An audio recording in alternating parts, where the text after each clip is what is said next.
Mi niña. Gracias por invitarme a tu casa. Pilar, divina, ¿cómo estás? Pues me hace mucha ilusión empezar contigo esta etapa de creadora de contenido. Y a mí más. Después de tantos años. Vamos a ir. Venga, vamos. Amiga, Que me encanta tu casa.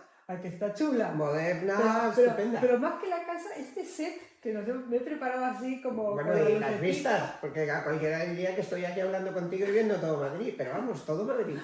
Pues sí, la verdad es que estoy súper contenta. Allí el edificio de Telefónica, muy emblemático.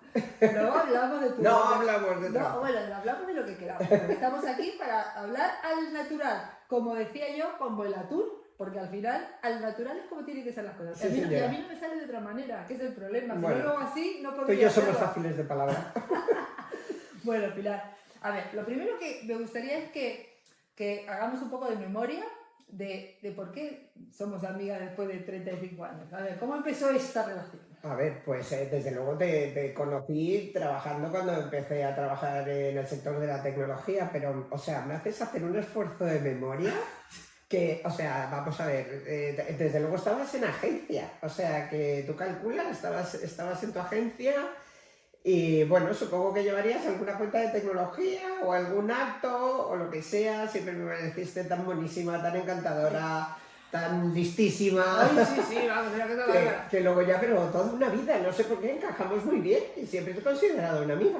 Yo a veces pienso que cuando las cosas tienen que suceder, suceden y no hay que buscarle demasiado. Ya está, pues... Entonces, efectivamente, o sea, yo haciendo memoria, porque yo evidentemente si te invito es porque hay algo, o sea, ahí hay algo, y lo que pienso es que, o sea, no me podía acordar tampoco, de cuánto tiempo. o sea, es que ha pasado muchos años. Ni en qué momento fue, pero sí que me acuerdo que realmente tú y yo dejamos de trabajar juntas hace mucho, porque al final, como tú te estabas centrada en la parte de telefonía y yo hace 12 años casi que estoy fuera de la telefonía, pues tampoco hemos seguido trabajando tanto. Y No, sin embargo, alguna vez en Microsoft para algunas cosas unas puntuales, muy pero puntuales, no pero no para era el la día a día. relación diaria. Ujú. No sé, me parece a mí, Cierto, ¿no? cierto. Y sin embargo, Aquí estamos, pero bueno, Pilar, estrenando etapas. estrenando etapa, bueno, no sé lo que durará, pero me da igual. O sea, la Que gente sí, me que dice, sí, que bueno, es muy pero divertido. tú, ¿cómo lo proyectas? Digo, yo no proyecto nada, o sea, yo lo que quiero es empezarlo porque me apetece, es una cosa que me necesito. Otras personas me dicen que por qué lo hago tan pronto, que me dé más tiempo, que aprenda a editar, que aprenda a grabar, y digo, mira, no, porque yo lo quiero hacer ahora, me apetece, entonces vamos a... ¿Que sale mal? Pues salió mal, ¿qué lo vamos a hacer? Me parece increíble, tú eres una comunicadora nata y algo así tenía que ser tu nuevo proyecto donde puedas hacer lo que quieras, o sea, que me parece fenomenal. Bueno, para los que no, yo creo que a ti te conoce todo el mundo porque No. eres un súper referente, o sea, No, del pero, sector. pero a bueno, ver, en el sector de la tecnología, pues más o menos. Ya sé, no, pero bueno, por los años que llevo trabajando. cuéntanos un poco, porque llevas muchos años en tecnología, pero tenías un pasado antes de eso. O sea, Tenía un pasado, sí. Cuéntame, ¿cómo era? Pues de mi pasado, la etapa que más impactó en mi vida, lógicamente, porque también es la primera que vives cuando terminas de estudiar y tal, fueron los 8 años en Televisión Española, que tiene su cosa divertida porque yo entré como documentalista, yo era muy cultureta porque estudié una carrera de letras y de repente me llaman un día que estaba en casa, era soltera, estaba en casa de mis padres y me dice el señor, hola, soy José Fernández Sabio, mira, soy el productor de Estudio Estadio y te llamaba para decirte que te vienes con nosotros. Y yo, pues, típico de la época, que hago una chica como yo en un sitio como ese, ¿sabes? O sea, el fútbol, digo, pero me están tomando el pelo. Pero efectivamente, yo estudié primero Geografía e Historia por la rama de arte, luego ya me hice periodista, pero Televisión Española para mí fue una escuela de vida. Todo lo que no me enseñó la universidad lo aprendí en Televisión Española. Pero, y o sea, te metes en el mundo del deporte, estás 9 años. Estudié hasta después de los Juegos Olímpicos, porque durante los Juegos Olímpicos de Barcelona trabajé en la Radio Televisión Olímpica y después ya pues, empecé a hacer periodismo normal, digamos, periodismo de información general. Esa transición, ¿cómo fue? O sea, ¿cómo pasaste del deporte a la tecnología? O sea, esa transición... Bueno, pues la parte tecnológica, te explico. Luego empecé a hacer información local, que de eso tengo muchas anécdotas. Información general, ¿vale? Nacional, desde luego lo que decidí en el primer ¿Siempre prueba... en televisión? No, en este caso ya estoy hablando de prensa escrita. Vale. Pero lo que sí decidí nunca, porque me mandaron un día a un congreso de un partido político, aquello me pareció un horror. Dije, esto en mi vida no.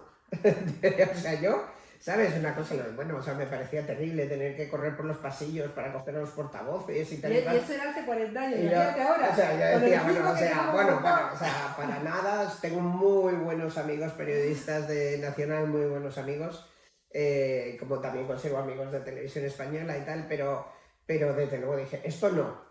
Y entonces me tocó empezar a cubrir por la parte de empresa, también a cubrir Telefónica. Ajá. Y sinceramente tenía un jefe muy joven que le gustaba mucho la tecnología, que luego nos salió un poco sin... y entonces empecé a meterme en el mundo de la tecnología, me gustaba muchísimo. Mi hermano era de la primera promoción de informáticos del Estado. Wow. Y yo creo que también eso influía mucho. Claro, te podía quitar un cable en un momento. Y luego dado, tenía, bueno, uno de mis compañeros de Televisión Española, que todo el mundo lo conoce, que además es medio vecino tuyo y tal, que era Paco Grande, que le gustaba mucho la informática. Y entonces hablábamos muchísimo de tecnología. Y yo me daba cuenta que me gustaba, ¿sabes? Y que cada vez pues me iba metiendo más, hasta que dije, yo quiero hacer tecnología, o sea, yo me quiero dedicar a la tecnología en mi vida, y en lo que la podía hacer era como periodista, lógicamente, que era mi profesión, y así fue, y efectivamente empecé a buscar yo un sitio donde pudiera trabajar para escribir de tecnología. Y justamente me fui a lo que en origen fue Telefonía y Comunicaciones, que era la revista decana del sector, y que era prácticamente la única que en aquel momento hablaba de comunicaciones, de teleco y tal y cual, que a mí me fascinaba. O sea, de verdad, que como digo yo, a mí me gusta un cable submarino lo que un croissant, o sea. Pero es que a mí, mira, yo trabajo con tecnología 35 años.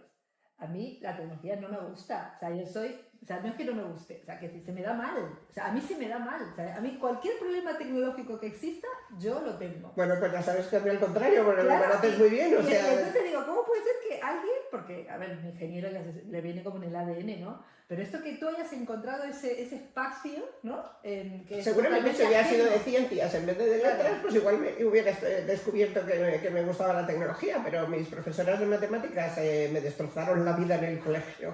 Aún no se me perdonó. Mal. y total, que claro, a mí yo siempre he sido muy de literatura, de leer muchísimo y tal y cual. Y por eso cogí otro camino, pero de repente encontré efectivamente que había un punto en común donde yo he sido una privilegiada, y tú lo sabes, ¿no? El sector me ha tratado muy bien y he sido muy privilegiada. Y eso también te quería preguntar un poco, porque al final, tanto el mundo del deporte como la tecnología y las telecomunicaciones, cuando nosotras empezamos, o sea, era un mundo absolutamente masculino. Masculino 100%. Entonces, ¿cómo podría hacer un libro. Oye, nadie dice que todavía no está tiempo. Sí, desde luego. Entonces, cuéntanos un poco cómo era, porque evidentemente ahora está todo muy... O sea, bueno, todos sabemos en qué situación estamos, cómo defiende la mujer su sitio, su posición. Bueno, pero eso era inconcebible. Claro, entonces, ¿tú cómo lo viviste eso? Pues mira, te voy a contar... Tan joven, además. Te voy a contar una anécdota para no llevarlo a lo tremendo de todo lo que hemos vivido. Lo tremendo, mira, todos hemos tenido un... Claro, ni me gusta yo el martiriologio poco. Gracias a Dios creo que siempre he tenido como personalidad para, comillas, no quiero que se malinterprete, defenderme sola. Lógicamente, yo no solo tenías que defenderte en un mundo de hombres como somos colegas y aquí somos iguales, ¿no? Iguales, sí. Eso también es verdad que en mi casa la educación te influye mucho, porque nosotros somos 6, los dos que van delante de mí son chicos, bastante mayores que yo, porque todos mis hermanos son bastante mayores, y me marcaron mucho mis 2 hermanos. ¿Sabes? En el sentido de que en vez de jugar a las muñecas, pues jugaba al ajedrez. Además, también influye una cosa, me eché novio muy pronto, de hecho, a la semana de terminar el colegio, y sigue siendo mi marido. Madre mía, no sabía yo que era de tan... Desde que salí del colegio. A los poquitos días de salir del colegio, había elecciones que yo no tenía edad de votar, y salí, bueno, me parecía una aventura, claro, una cosa que ahora puede parecer completamente absurda, pero le pedí permiso a mi padre para que me dejara ir a pegar carteles. Y entonces me dijo que podía ir si iba uno de mis hermanos en el coche. Ay, yo era menor de edad. Claro, claro. Y en el mismo coche que iba yo, iba el que sigue siendo mi marido, sigue siendo Álvaro. Qué bonito. Y ¿Ves? nos Esto es conocimos. otra cosa que los jóvenes de ahora, porque vamos a hablar de cómo han cambiado las cosas, ¿no? De la comunicación, que es un poco nuestra labor, pero también aplicado a la vida real, quiero Claro. decir, a la vida personal de las personas, ¿no? Que al final, ahora dicen los jóvenes, que ya nadie liga en la calle, en un coche, en Ya, no sé bueno, qué, que yo- tienes que usar una aplicación. Yo eso no lo, para o sea, yo no lo entiendo, porque además bueno, por una parte es más seguro, ¿no? Porque puedes elegir, porque como comprenderás, y tú lo sabes muy bien, a lo largo de pues 40 años va a ser, bueno, ya ni sé, o sea, nos conocimos... Vamos a censurar esta parte para el Sí, marido que no la vea. que no sí, sabe desde el año cuántos años. 78, yo no sé echar las cuentas. 40 años creo que hacemos de casados este año, pero bueno, fuimos novios también mucho tiempo, toda la carrera. Y bueno, seguramente eso es bonito, el factor sorpresa, un tío que conoces que es 6 años mayor que tú, a esa edad es una barbaridad, todo el mundo está saliendo con un tío muy mayor, todo el mundo, 6 años, por Dios. mis amigos me regañaban en aquella época, un tío de 20 y pico que conducía, que estaba en la universidad, tal y cual, ¿sabes? Y yo no había hecho ni code todavía. Pero es verdad que ese factor pues es muy bonito, ¿no? Pues que vas descubriendo una persona. También es verdad que hoy van más sobre seguro, porque la vida, como comprenderás, en casi 50 años desde que nos conocimos, o 45 o así, ha habido de todo. La vida no es un camino de rosas para No, nadie. evidentemente, pero bueno, yo lo de muy seguro tampoco lo veo, ¿eh? O sea, ni uno ni lo otro, quiero decir, al final somos todos, lo que hay detrás somos los mismos. Quiero Pues es decir, que no he ligado o sea, con ninguna aplicación, igual todavía estoy a tiempo. yo sí, bastante, y te puedo asegurar que es exactamente lo mismo. Encuentras lo mismo que en la calle, lo que pasa es que, bueno, de esta manera, bueno, pues tú Pero ya sabes que esa persona ¿Y el está predispuesta. rollito divertido ese de este tío me está mirando? ¿Eso cómo va? Eso ha desaparecido. Eso ha desaparecido. Claro, es una pena. A mí, yo reivindico que volvamos a los bares. Yo te voy a contar una cosa para que te ríes, porque como íbamos pegando carteles, él estaba sujetando los mazos de carteles que pesaban una barbaridad, yo echaba cola y tiraba de su cartel y lo ponía, ¿sabes? Y Álvaro, tú lo conoces, tiene una interfaz, bueno, para que no lo conozcas, se parece a Omar Sharif, ¿sabes? Así es un poco... No, tiene Omar Sharif. un Omar Sharif tremendo, pero vamos, que tiene una interfaz así un poco... no de muchas jajas. Y de repente, claro, yo me ponía nerviosa de ver cómo me miraba. Digo, pero ¿por qué me mira así? Me he equivocado de coche. Ay, qué divino, me Y encanta. entonces tiré del cartel para ponerlo, nerviosa, y se vuelve y dice, me has cortado. Claro, porque le rajé el dedo con el papel y yo, me quiero Por favor, una tirita. morir. Yo me quiero ir, ¿no? Pero ya ves tú, y al día siguiente se me declaró. Pero bueno, qué rapidez también. Al día ¿eh? siguiente yo, es que soy de flechazo, la gente me ve. Pero qué fuerte, Pilar. Me encanta la historia. Y aquí estamos, con 2 nietos. Vale. Bueno, que eso luego me tendrás que contar Sí, un poco hombre, esa sí. faceta de nieta, Fantástico. de abuelita. Hombre, claro, abuelita tecnológica. ¿eh? Abuelita tecnológica, es que es brutal. Bueno, estábamos hablando de la parte de las mujeres. ¿Tú crees que realmente aquí Era difícil? Era difícil, pero al final Pero, o sea, tenías creo... que tener personalidad. Yo Bueno, y creo que tenías defender lo no tuyo. estábamos protegidas, entonces te defendías tú, sinceramente, sí, o sea, tanto en los dos ámbitos en los que he trabajado, sobre todo en la parte de televisión española, que era muy joven y muy poco experimentada, porque yo siempre estuve muy protegida en mi casa y salí del colegio y me eché novio, o sea, te quiero decir que no he sido una persona de mundo ni de experiencias. Bueno, la cuestión es que yo creo que sí que a día de hoy se aplica igual. Quiero decir, nosotros ahora tenemos más mecanismos de defensa. ¿vale? Y bueno, y los hombres más conciencia. Y muchísimo más, que evidentemente hay una cosa que yo siempre digo, que tampoco puedes poner con los ojos de hoy las cosas que ocurrieron hace 40 años. Antes había más, tampoco es lo que había, o sea, claro, que no había hay que mucho- dramatizarlo. no, exacto, o sea, yo creo que hemos sobrevivido muy bien a esa época. Y bueno, lo cierto es que cada vez hay como, dentro de nuestro mundo de la tecnología, hubo un poco un periodo donde había más chicas también en el sector de periodistas, ¿no? En agencias siempre ha habido chicas, esto Sí. Muchísimas Más chicas. En agencias de comunicación, de tecnología. Bueno, y en las carreras de letras, porque yo fui a la universidad, pero en mi clase creo que había 2 o 3 chicos de 100.000. Las letras y en las agencias, aunque fueran de tecnología, eran muchísimo más. A mí me costaba encontrar chicos. O sea, yo me acuerdo cuando yo estaba en Texien, que yo le decía a Susan y a Virginia, tenemos que contratar chicos, y a Lorena, que era nuestra recursos humanos, yo le decía, tenemos que contratar chicos porque al final somos demasiadas chicas aquí y necesitamos otro punto de vista. O sea, era la discriminación, pero al revés. Y no por no querer, era porque no había. Entonces nos costaba. Contratamos a César Pastrana, que le invitaré también por aquí. Y nos costó un montón encontrar chicos, luego ya encontramos alguno más, pero era como que había que obligarse a esa diversidad, ¿no? Inclusión que hablamos ahora, pero al revés, era con ellos en las agencias. Y en cambio, en la parte del periodista, cuando íbamos a ruedas de prensa, primero eran todos chicos, y nosotras, cuando yo era periodista, que hace 1000 años también, luego ya empezó a haber chicas y... Depende, en la parte de economía, primero empezó a haber chicas, como Ana Gamazo, que fue toda una pionera, Ana vendrá también. pero en la parte de tecnología no tantas.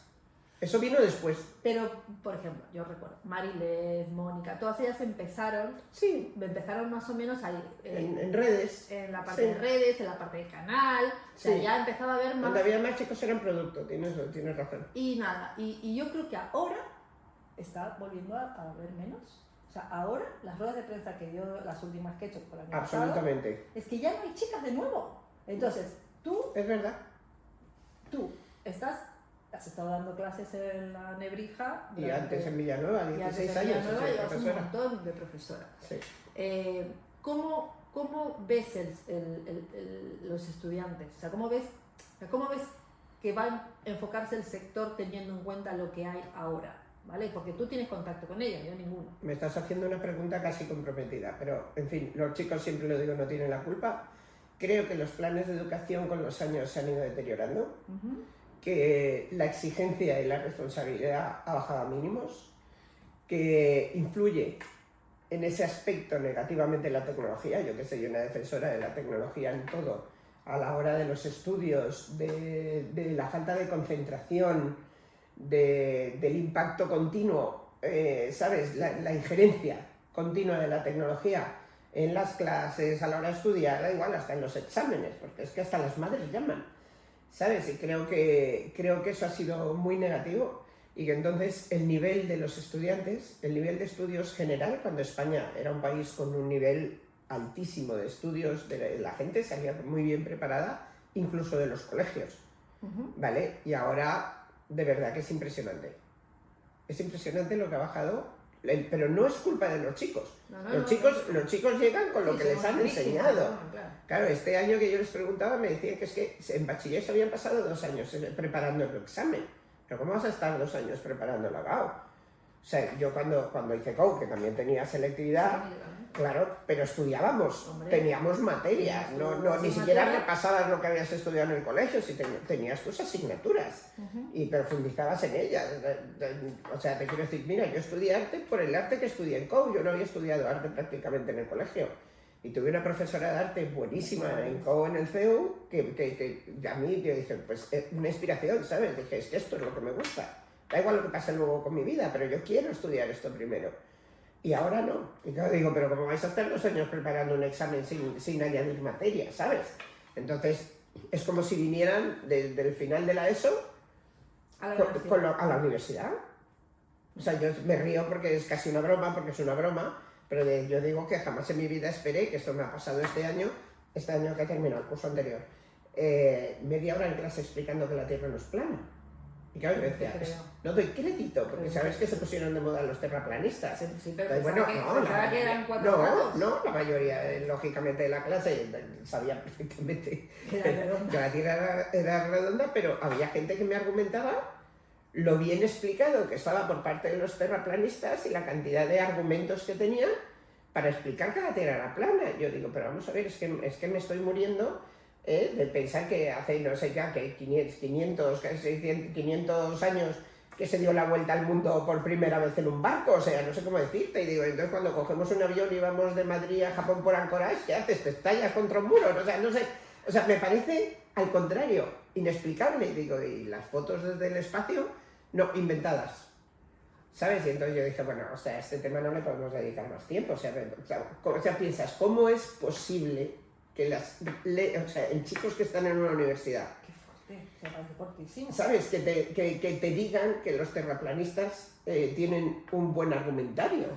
O sea, es como de broma. Pero eso, a mí no me parece mal que los terraplanistas hagan un argumentario, todo el mundo tiene sus argumentarios, pero tienes que leer otras opciones, quiero decir, vale, esto me está contando esto, ¿qué es lo otro? No. Pero yo creo que el espíritu crítico y la curiosidad por Eso entender... no existe, porque la inmadurez pues es imponente. Y el proteccionismo de los padres.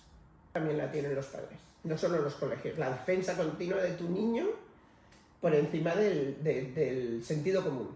Y tú evidentemente tienes un aula, tú a esos alumnos tuyos de alguna forma les puedes trasladar tus vivencias, tus experiencias, sí, bueno, tus recomendaciones, claro. tus cosas. Tú al final te tienes que convertir como en una especie de consejero. Otra cosa es que te hagan caso, no, que eso ya no nos vamos a meter. Pero parte de tu trabajo como profesor es eso. Bueno, es que por eso me puse a la clase. Un profesor no es por lo que gana, evidentemente, sino que es vocacional.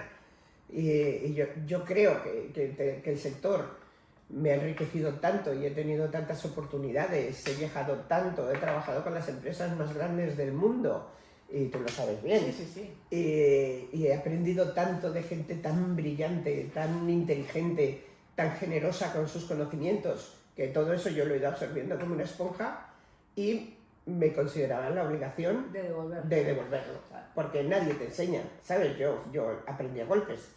Y claro, porque no era ingeniera, pero es que digamos que los de letras también usamos la tecnología, ¿sabes? Entonces, bueno, la tecnología hay que comprenderla desde la base, porque evoluciona, y si tú no evolucionas, si no tienes el conocimiento desde la base, llega un momento en que estás perdido, te has quedado atrás, porque tienes que aprender hasta aquí, y aquí evoluciona el siguiente paso, y aquí no, de 1, 2, 1G, 2G, 3G, 4G, 5G, vamos para el 6G. Pero si llegamos al 6G sin saber lo que era el 2G, pues mala suerte, sin saber lo que es una onda electromagnética, ¿no? Entonces, me consideré que era bonito enseñar, y durante muchos años me ha encantado. La universidad ha sido la parte que más me ha gustado de mi trabajo, humanamente hablando. Es lo que te iba a preguntar. Tú de toda esa trayectoria y tocando diferentes palos que has tocado, ¿qué es lo que más orgullosa te hace sentir? Orgullosa. Yo no estoy orgullosa de nada. ¿Cómo que no? ¿Pero cómo que no? No, te quiero, bueno, orgullosa. Soy una persona que ha trabajado mucho. Estoy orgullosa de haber... Pero eso te tienes que sentir bueno, de haber sido muy trabajadora. Vale, sí. Te hace una persona currante. A mí no me hace gracia muy cuando la gente dice, no, es que tú has tenido muchísima suerte. Digo, sí, claro. Sí, claro que la he trabajado. Y soy súper agradecida porque he tenido muchísima suerte. Pero la suerte llega y luego la tienes que mantener. Sí, he sido muy trabajadora, he tenido muchos frentes abiertos, he procurado cubrirlos todos. Y sí, lo único que me siento, si quieres que te diga, es orgullosa de ser trabajadora. Muy sí, bien. Eso. Bueno, y ahora de tus nietos. Bueno, yo malamente deben de ser madre, claro, o sea, porque tengo unos hijos estupendos, o por lo menos yo los quiero mucho, no sé si son estupendos, pero a mí me lo parecen. Seguro que sí. Tendrán sus virtudes y sus defectos, pero para mí son mis hijos. Y ahora mis nietos. ¿Que tienes 2? Tengo 2. Santiago, que tiene 5 años, y Lola, que tiene 3, los ha cumplido ahora en enero. ¿Y ejerce de abuelita tecnológica o qué? Todavía sí, no, soy muy pequeña. A ver, ejerzo de abuela... No te creas, porque Santi, yo estoy muy orgullosa de la educación que está recibiendo, muchísimo. O sea, bueno, esto te toca en la vida o no te toca, porque eso sí que es un sorteo. Pero tiene unas profesoras que a mí me tienen impresionadas, porque...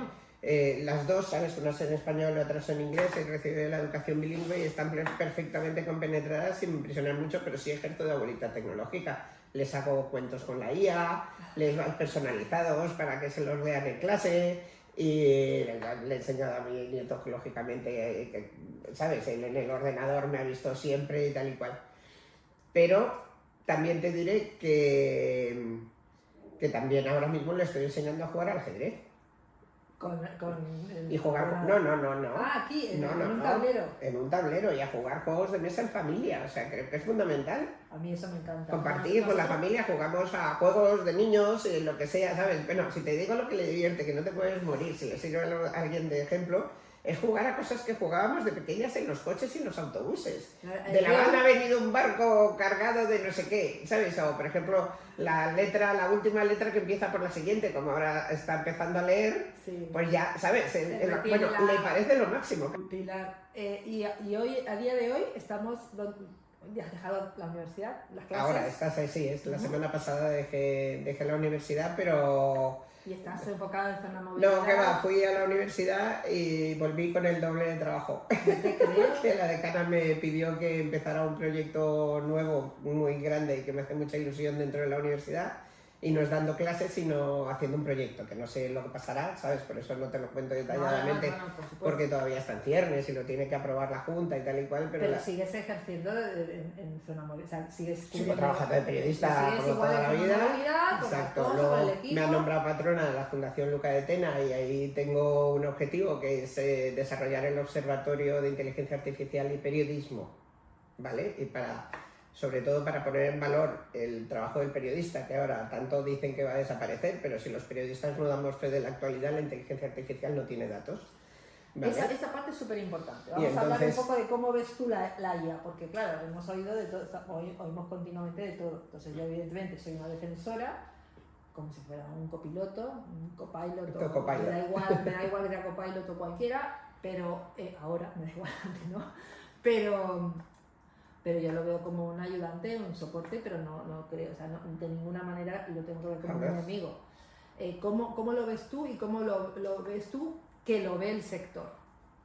Bueno, pues te recuerdo, porque tú lo sabes bien, que en 2018, con un grupo de amigos, periodistas y con un grupo de ingenieros de la Politécnica, hicimos el primer proyecto de robot periodista, ¿vale? Sí. Entonces no se le llamaba inteligencia artificial generativa, sino... Y al robot se le entrenó con mis textos para escribir de producto, ¿no? De producto tecnológico, de teléfonos y tal y cual. Por ejemplo, escribía de distintos temas, pero era temático. Y claro, a mí me encantaba cómo escribía, porque como lo entrenaron con mis textos, me parecía que escribía fenomenal.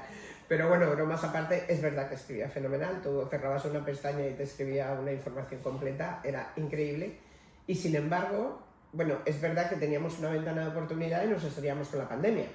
Ya, ¿vale? Entonces, o sea, completamente, porque claro, estábamos en 2019, en el 20 nos encerramos, el 21 fue prácticamente neutro y ya cuando salimos de la pandemia y tal y cual llegó la generativa, o sea que... Pero me hizo mucha gracia porque todo el mundo decía, ¿cómo vamos a meter algo que genere textos automáticamente en una redacción? Los sindicatos, los periodistas se nos van a echar encima. O sea, le tenían terror al proyecto, ¿sabes? Como miedo social.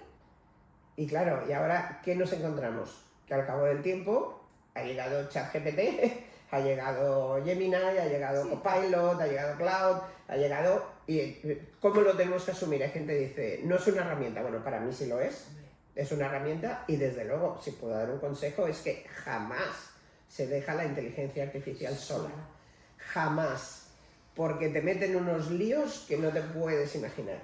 Pero líos, y te pongo también un ejemplo muy gráfico. Escribí una prueba de una televisión de una marca muy conocida hace muy poco, muy conocida, y entonces quise hacer la gracia de poner el catálogo de todas las televisiones cuánticas, las QLED que había en el mercado. Y claro, pues qué fácil, se lo pido a la IA, ¿no? Y le pedí a la IA los modelos que estaban de esa marca, tal, y los metí en un recuadro y digo, esto me va a quedar redondo. Y a los 5 minutos de publicarlo me llamaron porque me habían salido el catálogo del año pasado, no las nuevas. Qué horror. Entonces, claro, o sea, bueno, lo cambié inmediatamente porque me las pasaron ellas, pero los datos no estaban en la red y o si estaban, no los supo recoger, porque es muy importante la base de datos a la que se... Generalmente lo ultimísimo no te lo coge. O sea, este ejemplo que es muy gráfico pasa todos los días. Todos los días. O sea, ayer me tocó corregir porque miré quién era un señor y me dijo que había nacido en Barcelona y el señor había nacido en Huelva. Que sí, que ¿sabes? Entonces, mira que a los periodistas nos molesta que nos llamen a corregirnos las cosas. Bueno, pues cuando pides datos a la inteligencia artificial, es el pan nuestro de cada día. Hay que corregirlo. Claro. Entonces, por eso yo creo que, o sea, que es de alguna manera el tenerlo como, o sea, lo que me parece inaudito es ignorarlo, o sea, porque es que es como, perdóname. No. O sea, y no estamos hablando de que no nos guste el trabajo en plan artesanal, donde tú escribes y puedes escribir en boli si quieres, o sea, es que nadie te va a discutir. Pero para mí, a día de hoy, o sea, ignorar que eso te va a ayudar a tener una visión diferente, a preguntarle. Yo es como que lo uso como si fuera como un interlocutor, ¿sabes? Como Tú lo has dicho, ya está, que esto es muy fácil de entender. la diferencia con los algoritmos, que los tenemos desde 1950 y algoritmos en nuestra vida y están integrados en nuestra vida, la diferencia está en la introducción del lenguaje natural. Y entonces, antes nos entendíamos entre personas, ¿vale? Person to person, device to device, machine to machine, que esto no lo sabemos muy bien. Y ahora es la interlocución tuya con la máquina con lenguaje natural, que tú también sabes que ha habido muchos intentos y se han hecho muchos experimentos a ese respecto. Y por fin se ha conseguido. Y la diferencia está en que tener que buscar, que no sé qué, hablar un lenguaje informático, etcétera, pues tú te diriges a la máquina con tu propio lenguaje y la máquina te entiende y te responde. Pero eso es un peligro, porque no quiere decir que la máquina tenga el don de la verdad. Quiere decir que gestiona millones de datos en milisegundos. Claro, lógicamente que eso no lo podemos hacer los humanos. Pero si alguien quiere triunfar y utilizar la inteligencia artificial, que es lícito y es bueno porque te ahorra mucho tiempo y mucho dinero, nunca la dejes sola. No sola. Bueno, vamos a ir a la parte personal. Venga, personal. Ya veo que... Más, porque ya hemos hablado de mi novio. Sí, es verdad. Bueno, yo te iba a preguntar, te iba a decir cuál era tu crush adolescente, pero ya no te lo puedo preguntar porque es que era tu marido desde los comienzos. Sí, o uno platónico también. Sí, bueno, Robert Redford, que era, ¿sabes? Como todo en la vida polarizada, las niñas de mi edad éramos o de Robert Redford o de Paul Newman. Bueno, perdona. Y luego estaba yo, que era de Jean-Paul Belmondo. Bueno, pues también, sí, pero tenía mucha personalidad, es verdad. Oye, a mí me encantaba Jean-Paul, sí, esa nariz, es que me encantaba. Pero yo era de Robert Redford a muerte, ¿no? Por eso me casé con un tío que se parece a Marsarif, o sea, completamente moreno de piel, de pelo negro, o sea, la antítesis de Robert Redford. Para que veas que lo importante está en el interior. Ya sí, en el interior, la belleza está en el interior. Pero ¿sabes que un día conocí a Robert Redford en un cóctel en Telefónica? No. Sí. Además que tuvo mucha gracia porque vino y a los periodistas no nos invitaron al cóctel, más que a 2 periodistas. Y una de ellas era yo. Y claro, yo lo veía así y el otro compañero me dice, pero habla con él, habla que yo, tú me conoces, ¿no? Por motivos de educación no soy muy expansiva pero poco intrusiva. Y yo que me voy a acercar, ¿sabes? O sea, pero lo tenía como tú. Y no te acercaste. ¿Sabes? ¿Y qué le iba a decir? No. Eres mi ídolo de toda la vida. A mí me... Pero llegué, perdón que te interrumpa, pero muy gracioso porque había quedado con mis compañeras del colegio. Y yo venía del médico después de eso. Y cuando entré, todas... ¿Qué tal? Y creían que me preguntaban por mi salud, que sabes que en algún momento ha sido difícil. Sí. Y yo, bueno, me ha dicho que... Calla, si lo que queremos es saber qué tal Robert Redford. Tu lugar en el mundo en el sentido de decir tuyo, o sea, como la película, ¿no? O sea, donde tú te encuentras ya, que es tu sitio. Pues mira, te podría decir mi casa, pero no, te voy a decir en el campo. Tú sabes que por parte de mi marido tenemos un pequeño campo en Sierra Morena. Sierra Morena la gente no lo conoce, gracias a Dios está muy poco visitada, o gracias a Dios no, pobres para ellos, ¿no? Sí, pero sí, no está masificado. Pero, cuando estoy en el campo me siento bien. Ahí tienes tu lugar en el mundo, amiga. Sí, ahí me siento bien. Y me gusta pasear y con los perros de mi hijo, porque yo no tengo perros, pero mi hijo sí. Y es sitio donde siempre, desde que vivía mi suegro, ha sido un punto de reunión de la familia, que luego al morir mi suegro dejó de serlo, pero es de mi familia. Ajá. ¿Sabes? Vamos todos, ves a los niños correr, tal y cual. Y también te diré, se lo digo mucho a mis hijos, siempre les digo, desde 2030, 2050 el mundo va a cambiar tanto que nadie lo va a reconocer. Y lo que es peor, nadie va a saber cómo adaptarnos a ese mundo. Con toda revolución industrial ha habido una revolución social y que a lo malo, pues ha desembocado en grandes tragedias mundiales, que espero que no sea así. Esperemos. Pero lo que está claro es que por mucho que avance la tecnología, a lo que siempre nos podremos agarrar es a la Tierra. Porque la Tierra está ahí. La Tierra, su energía, nos da de comer, ¿sabes? La naturaleza... el poder descansar los ojos, no tenerlos en el ordenador y tener un horizonte. Y entonces sí, o sea, eso ha sido un contagio por parte de mi marido, porque yo no era muy campera. Pero... Sí, a mí me pegabas más tipo de urbe o campo, te imaginaba más urbe. Más urbe, sí, de hecho, sí, ha sido así, pero no. ¿Sabes? Soy campera por contagio. Y Pilar, entre pedir ayuda y decir que no. Mal decir que no. Yo no sé decir que no a nada de lo que me piden jamás en la vida. Eso ha sido un problema horroroso. Un ejemplo soy. No, hoy estoy encantada porque estoy con una amiga, pero Uf, eso me ha dado muchos problemas en mi vida, Solange. No saber decir que no. Ya, bueno, pues... Sí. O sea, creo que soy generosa con mi tiempo. Bueno, y las relaciones personales, que es un poco el objetivo, ¿no?, de estas charlas, ¿no?, de poner en valor esas relaciones personales sobre todo este empantallamiento que tenemos. O sea, tú, ¿cómo lo valoras? O sea, ¿lo animas? Sé que lo ejerces, pero ¿cómo lo ves? O sea, ¿cómo ves que la gente está interactuando ahora? Porque justamente esto es un poco porque yo veo que se está perdiendo, ¿no? O sea, que esta relación personal que se genera por haber coincidido en tantos momentos y disfrutarse personalmente, pues se está perdiendo. Entonces, no sé cómo lo ve. Lo mismo, yo soy una paranoica y... No, yo ejerzo muchísimo las relaciones personales, las fomento, y creo sinceramente lo que te voy a decir, que te podrá parecer, bueno, típica frase, pero creo tanto en ella que la defiendo, y es que yo creo que las buenas personas tienen que hacer lobby. El mundo está tan podrido, mal, de verdad, o sea, estamos, bueno, no que lo diga yo, o sea, miramos alrededor, miramos la tele, ponemos las noticias, escuchamos las tertulias, cogemos un periódico y dices, pero qué mal.